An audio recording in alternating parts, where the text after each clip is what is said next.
Truth. Unforbidden.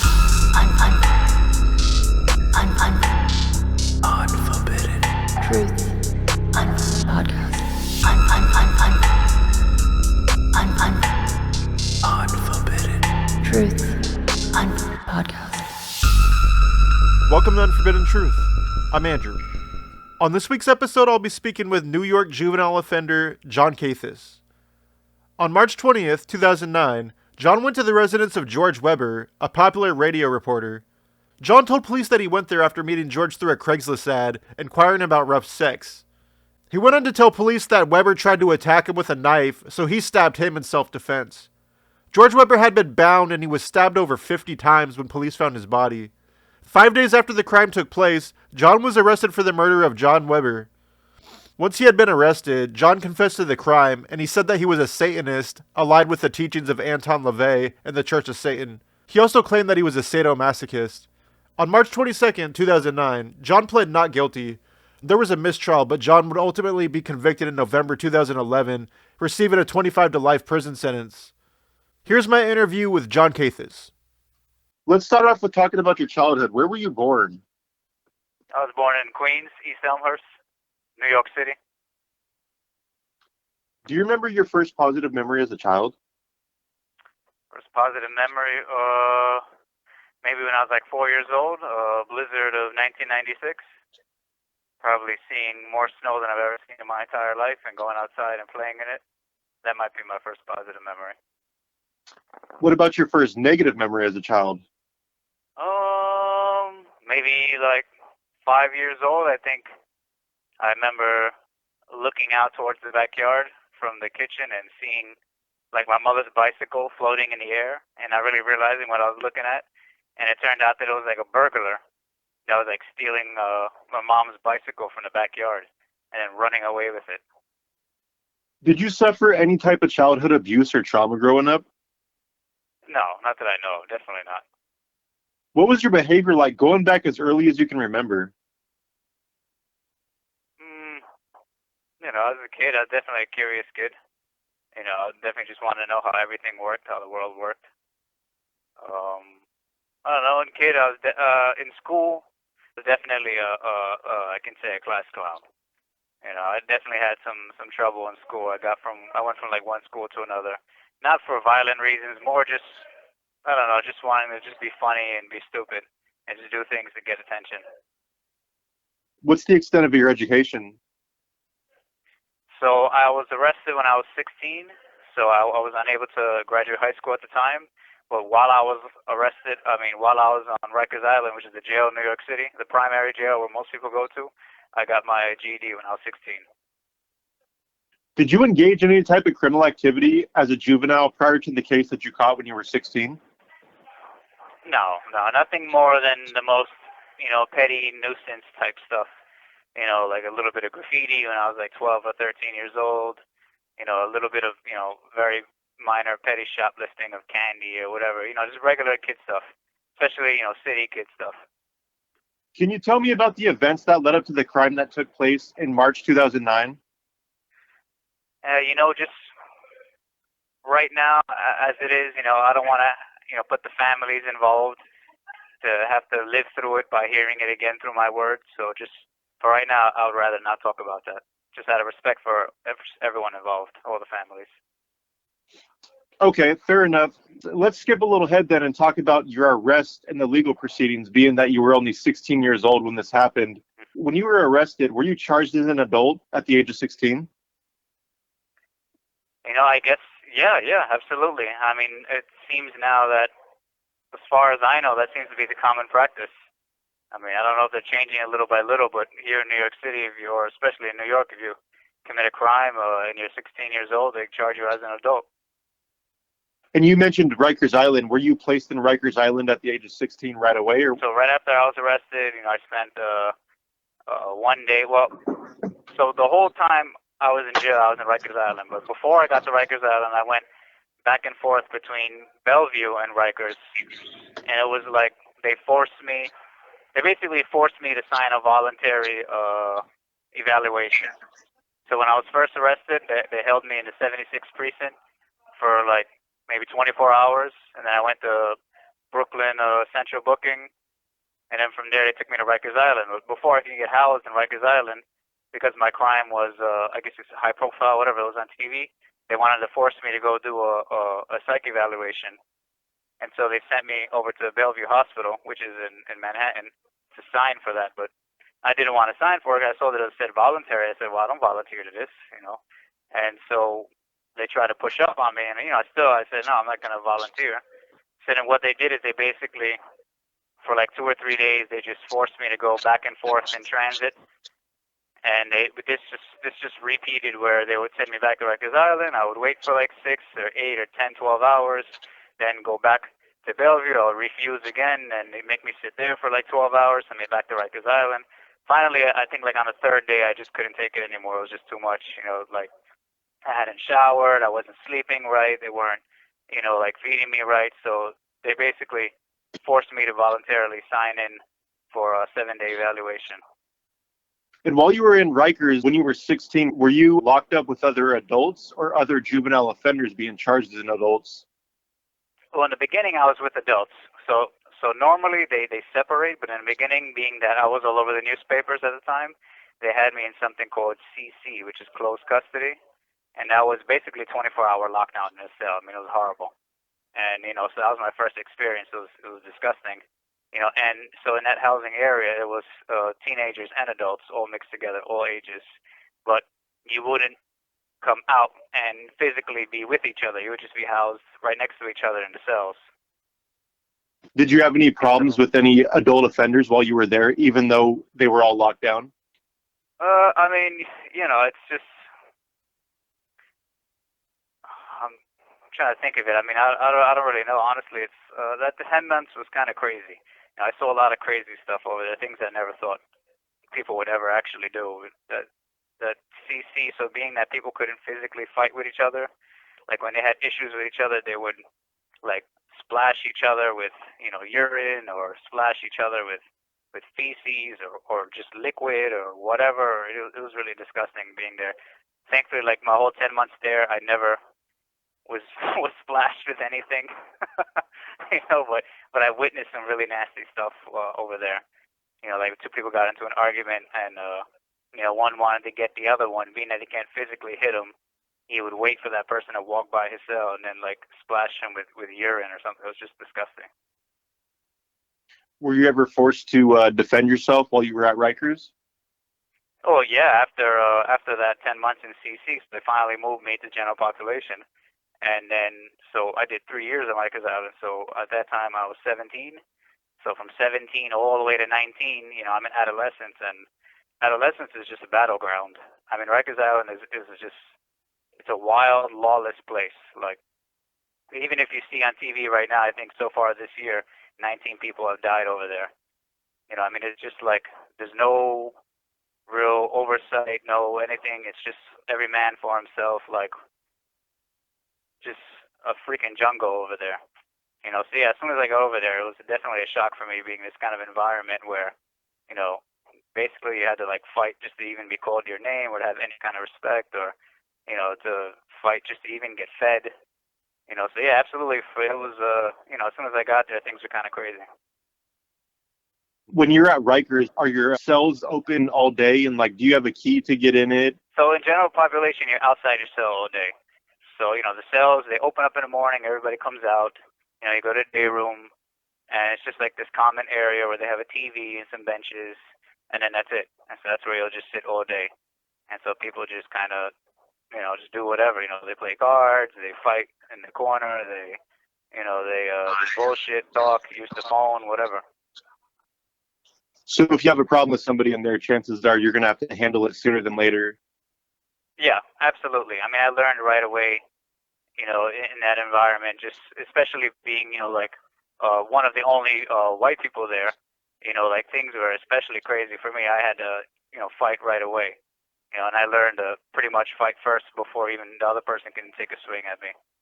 And this is definitely something I'm not used to. Like I had never even really been in a real physical confrontation before I got to Rikers Island, but I learned right away. I can say that. Were you approached by any like prison gangs or anything when you got there? Oh yeah, absolutely. I mean, I remember my very first day there. I remember this guy tried to recruit me into like MS-13 or something. I mean, it was crazy. It's like I don't even know what's what. I just walked in there, and this guy he said, "Yo, I saw you on the newspaper doing the sign." I said, "What? What are you talking about?" And I used to do this stupid like heavy metal horns up sign with my hand. So he saw that and misinterpreted it or whatever, and he was like, "Yo, join my gang." I was like, "No, no, thank you." I didn't say it like that as politely as saying it out. I was like, "No." But I've turned down numerous offers.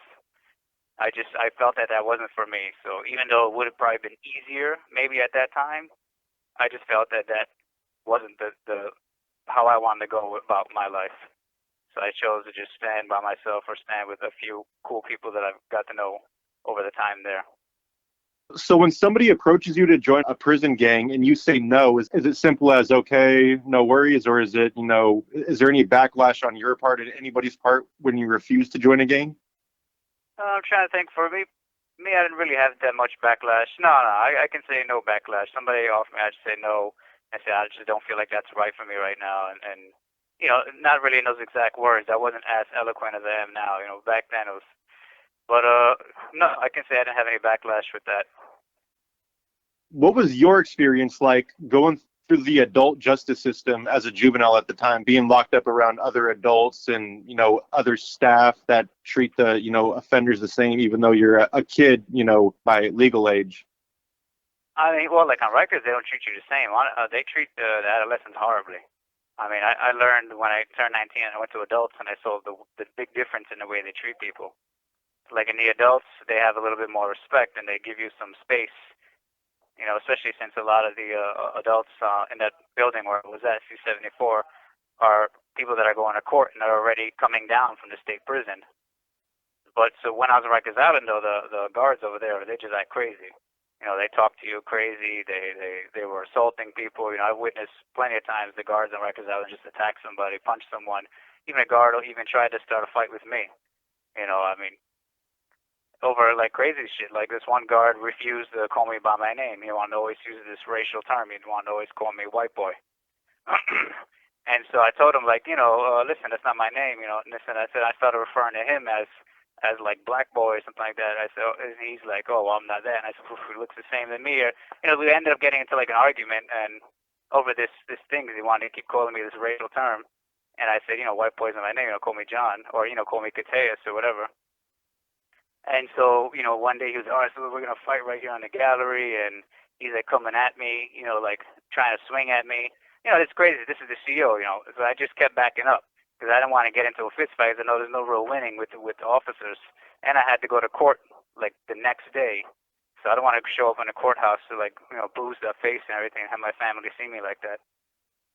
So I just kept backing up and then he just eventually backed off. But I've seen other people not be anywhere near as lucky. I've seen like two guys get into a fist fight, and when the guard goes up to both of them after they break up, whoever he likes the least, he'll just attack that person. I've seen like the CO and other guys just both attack an incarcerated person. Like so you'll have a prisoner and a CO both together jumping on another prisoner. Like I've seen all kinds of crazy shit like that while I was there. That was pretty common. Were you offered any type of plea deals while you were on trial before sentencing?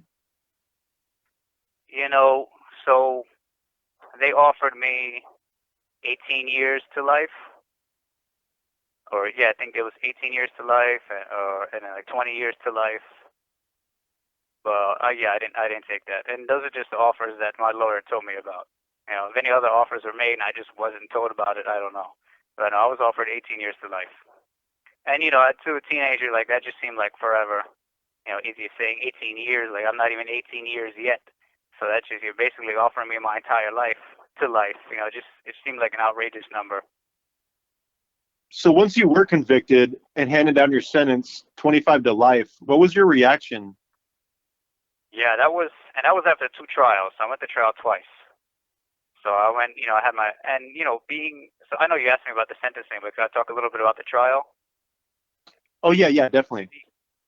Living in the conditions that I was living in, specifically like on Rikers Island, like being around all that madness and just with all the violence around me and being able to actually focus on trial and being able to focus on, what maybe I needed to do. And so when I was in the courtroom during the entire trial, like most of the time I really wasn't there, like mentally, and also just what was going on at the time, I guess I could say I was embarrassed too, just, being in the newspapers all the time and but throughout the majority of the trial, mentally I wasn't there. Physically I was there, but I would sit in my chair and just sink into my own mind. Like I just really to be there. So I really paid no attention. I didn't speak on the stand, and really I feel like that also really harmed me because I never actually told my own story or anything, and I just let everything around me just go as it went. And it's like I just didn't really think about the consequences of any of that. Well, I couldn't really think of it. It just wasn't on my mind. I just didn't want to be there. And whatever happened just happened during the trial. Like I barely even remember it. How long after being sentenced to 25 to life were you transferred to prison? All right, so right after I was sentenced, I'm trying to remember, probably like a month or 2 months. Really, I can't remember. That part of my life is kind of hazy. Like, so I remember being sentenced. And I remember at the moment of my sentencing, when they told me that my sentence was 25 years to life, it just seemed really unreal to me.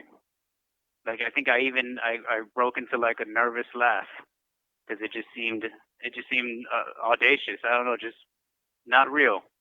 Like I wasn't living in, I don't know how to put it into words, but it just didn't seem real. It seemed like I was in a bad dream, and then I think a couple months later, I got transferred out of Rikers Island. I went to a downstate facility, which is like a reception.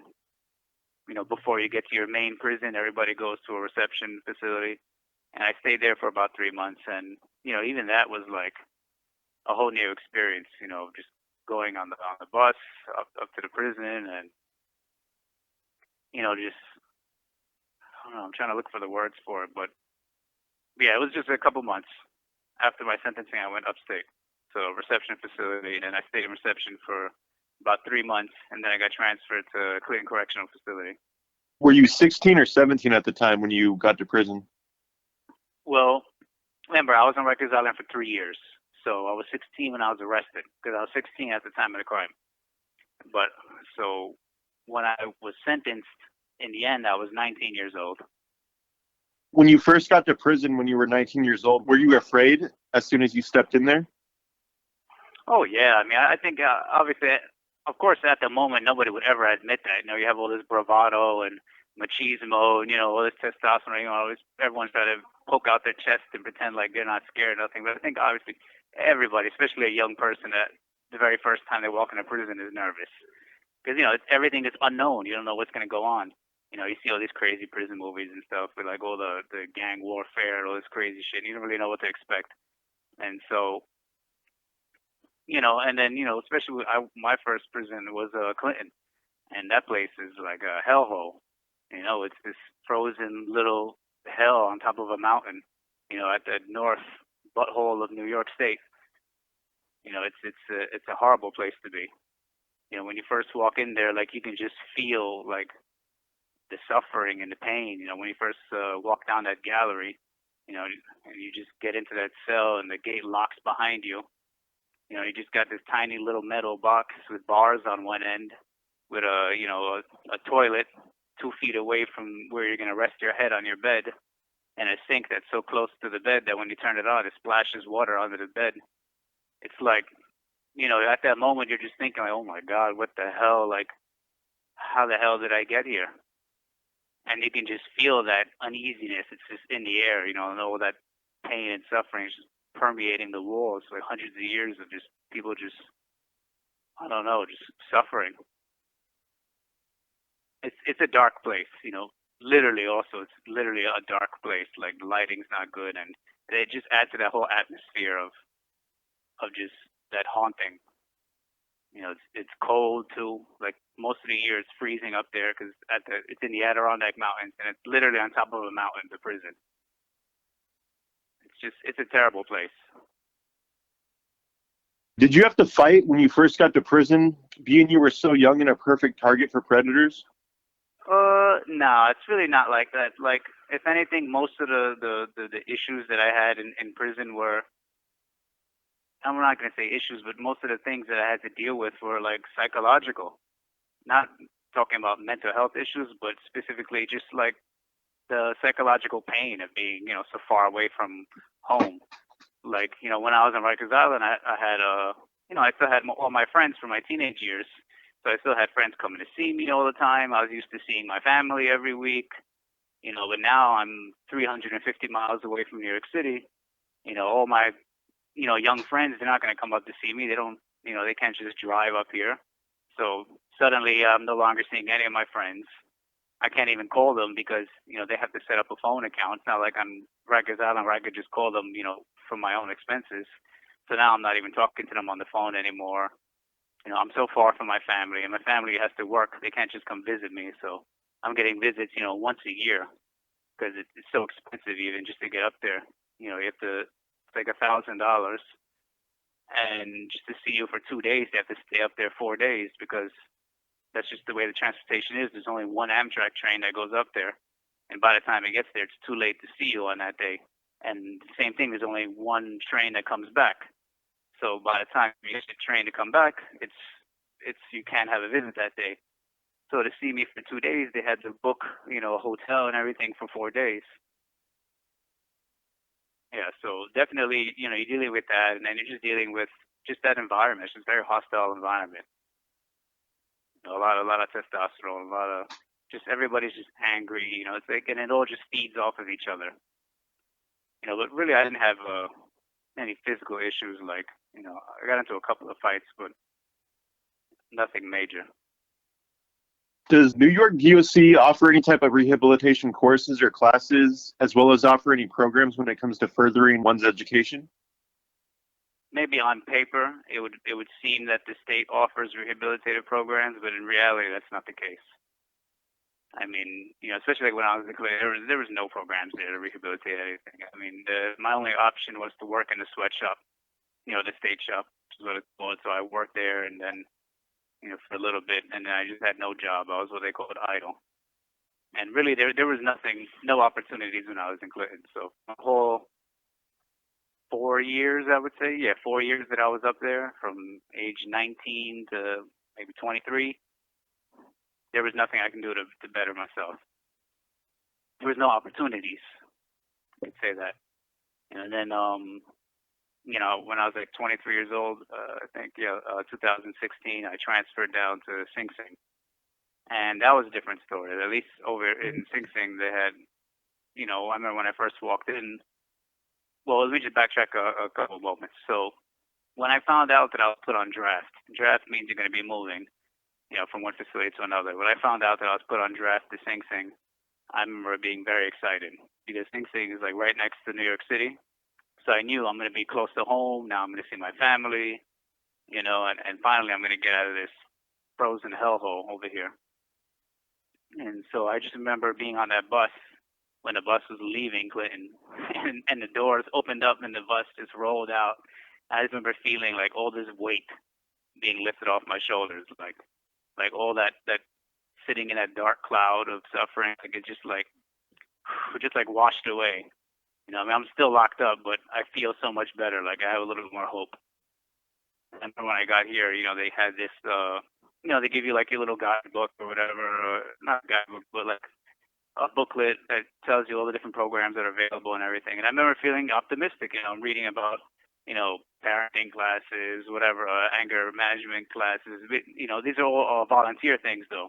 The state's not offering this. It's just outside organizations that come into the prison and offer it to the people in the prison. So yeah, immediately, I signed up for everything. I was just like, I just want to do stuff. For like my last 4 years in Clinton, I couldn't do anything. Basically locked in the cell. The only thing I do is go outside and work out. That's it. So now I have the opportunity to go to school and everything. So yeah, I signed up for a bunch of these alternatives to violence programs, like these 3-day workshops, anger management workshops, and relationships courses, and just social skills courses. I just signed up for everything. I didn't even have a child. I signed up for the parenting class. I just wanted to do things. And then I saw they had so I signed up for the certificate in ministry program. Like I just wanted to do whatever they had to do. I just wanted to keep busy, and yeah, eventually, so I completed that, and then so now I'm in a bachelor's program. So it's a bachelor's in behavioral science. I didn't choose the major. They just have what they have. I just signed up for it, and so right now I have, I say, 33 credits toward my bachelor's, and so that's going good. That gives you also some hope for for when you get out of prison, that you have some alternative, some not alternative, but some pathway that you can follow. If and when you are released into society one day, how do you see yourself living in the free world? Definitely living quietly. I mean, I would hopefully try to find a job within the. Well, hopefully I would have already my bachelor's and possibly the master's degree by the time I get home, and I would try to find a job within that field. But if not possible, I mean, really, I just want to be home. So I would find any kind of job I can find, and as long as they could allow me just to live quietly and peacefully, that's really what I want to do. Like, I have no inclination whatsoever to go to any kind of criminal behavior. Like, I've certainly aged out of that. Like, as I've matured and I'm about to say age, 22, 23, like, it was just, I was hit with just viewing the world completely differently. And it's kind of hard to explain, but it's like I saw everything different. And I saw my surroundings, and I saw, all the craziness that was going on. I just felt like this is not me. Like, I have to get out of here. This is not life. Like, this is just craziness. And so I don't ever want to do anything to ever come back to prison ever again. Before we conclude this interview, is there anything that you'd like to talk about that we haven't covered yet? The environment of being in prison, just like the dehumanization, the degradation of this environment. Like, everything in here is seems to be kind of built like to break you down, like psychologically, physically, separate you from your family. When you first get arrested, when you first go to a state prison, how they deliberately shoot you as far away from your home as possible, and you have to try and work towards getting closer to your family. And then like everything in here, being stripped of all your clothes, and being given this uniform, and being forced to either stand up 5 times a day, turn on your light, and be counted, and having to throw your hands on the wall and spread your legs when you're being searched, and even going to a visit is degrading. Now, you enjoy seeing your family, you enjoy seeing your loved ones that are coming to see you, but then immediately after the visit, you're forced to strip completely naked, and do all kinds of weird stuff, like you gotta lift up your feet and wiggle your toes, and you gotta bend over and spread your ass cheeks so they can see in your ass. I mean, I just think that's completely outrageous, especially when throughout the entire visit you're on camera, you're being viewed, you're being watched by the officers there. They can clearly see that, you're not smuggling anything into the facility, and yet they still go through this whole crazy procedure of just what it seems to me just to be a process of dehumanization, which to them is probably just a part of their process of control, of keeping you feeling like an animal with the heat. So always in the wintertime, there always seems to be this thing where it's so convenient, not convenient, but where it happens every year. So it can be extremely hot because the heat is on really high. So then they'll open the windows, but then as soon as they open the windows, they'll cut off the heat, and then you'll be freezing cold. And so then that whole night you'll be freezing. You'll be underneath all your blankets, or if you're fortunate enough to have family to send you money, they can buy blankets. Otherwise, they'll just have the one real thin fleece blanket that the facility provided you with, and you'll just be freezing to death. Thankfully, I had family to send me some money that I can afford a good blanket and some thermal clothing and stuff. So on those nights, I would be all wrapped up, double thermals and 2 blankets, just trying to stay warm. And then the very next night, it'll be the complete opposite. It'll be over 100 degrees inside because they'll have now the windows closed. Oh, okay, you guys are cold. We'll close the windows. And then once the windows are closed, they turn on the heat. And now that night, it'll be over 100 degrees. You'll be on your bed in your underwear, with the fan on, trying to stay cool. And they play those kind of games where it just goes back and forth like that throughout the entire winter or throughout the entire season when it's cold. So one night it'll be 100 degrees, next night it'll be freezing cold, or they'll do it both within the same night. You'll go to bed all bundled up because it's freezing cold. In the middle of the night, you'll wake up dying, sweating because they closed the windows and turned on the heat. It's just crazy shit like that they would do. It kind of is in and out of, from what we were talking about. We kind of just, so when you're asking about the programs, so all those programs that are available, it's there, but it's on the individual to decide whether or not they're going to take those programs. So that growth and rehabilitation, if you want to call it that, it's up to the person. These programs are available, but if you don't want to better yourself, then you're not going to. I decided that I wanted to better myself. That's why I signed up for all these programs. So just because it's available doesn't mean someone's going to get better, or just, vice versa. So I wanted to get better. I saw the opportunity and I pursued it. That was my interview with John Katehis. Thank you for listening. Unforbidden. Truth. Unforbidden.